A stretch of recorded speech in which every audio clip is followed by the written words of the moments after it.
38 বছর আইনি লড়াইয়ের পর পরীক্ষায় 1 নম্বর কম নিয়ে ফেল করিয়ে দেওয়ার ক্ষতিপূরণ পেলেন রাজশাহী বিশ্ববিদ্যালয়ের এক শিক্ষার্থী। তাকে 18 লাখ টাকা দিতে রাবি বিশ্ববিদ্যালয়কে নির্দেশ দিয়েছে আপিল বিভাগ। 1988 সালে শিক্ষকদের ভুলে 1 মার্ক কম নিয়ে ফেল করানো হয় তাকে।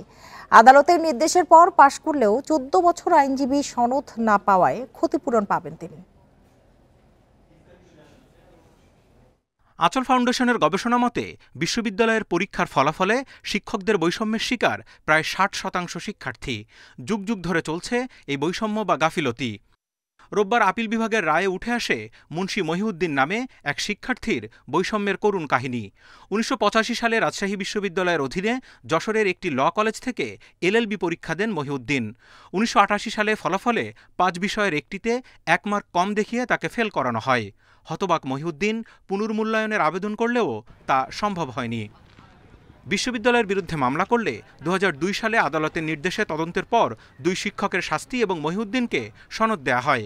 তবে এতদিন বার কাউন্সিলের সদস্য হতে না পারায় 30 লাখ টাকার ক্ষতিপূরণ চেয়ে মামলা করেন হাইকোর্টে। তাকে 2 মাসের মধ্যে 18 লাখ টাকা ক্ষতিপূরণের আদেশ দেয় আদালত। রোববার আপিলেও হাইকোর্টের ওই রায় বহাল থাকে।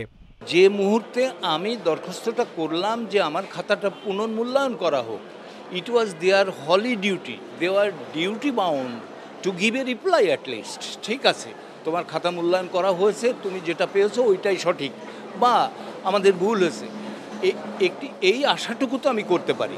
স্বজনরা বলছেন বিশ্ববিদ্যালয়ের গাফিলতির প্রভাবে ক্ষতিগ্রস্ত পুরো পরিবার। 38 বছর পর ক্ষতিপূরণের আদেশ পেলেও বর্তমানে শয্যাশয়ী ভুক্তভোগী 73 বছরের মহিউদ্দিন। তা বিশ্ববিদ্যালয় শুধু আমার বাবার জীবনটাই নষ্ট করা নাই, আমার শৈশব থেকে বর্তমান পর্যন্ত বিশ্ববিদ্যালয়ের এই হঠকারী সিদ্ধান্ত নষ্ট করেছে। বাবা যেভাবে যে সাপোর্টটা দেওয়ার কথা, একটা বাচ্চা যেভাবে বেড়ে ওঠে, আর্থিক দৈন্যতার কারণে ওইভাবে আমার বাবা আমাকে দিতে পারতেন না এবং একটা কষ্ট কাজ করত।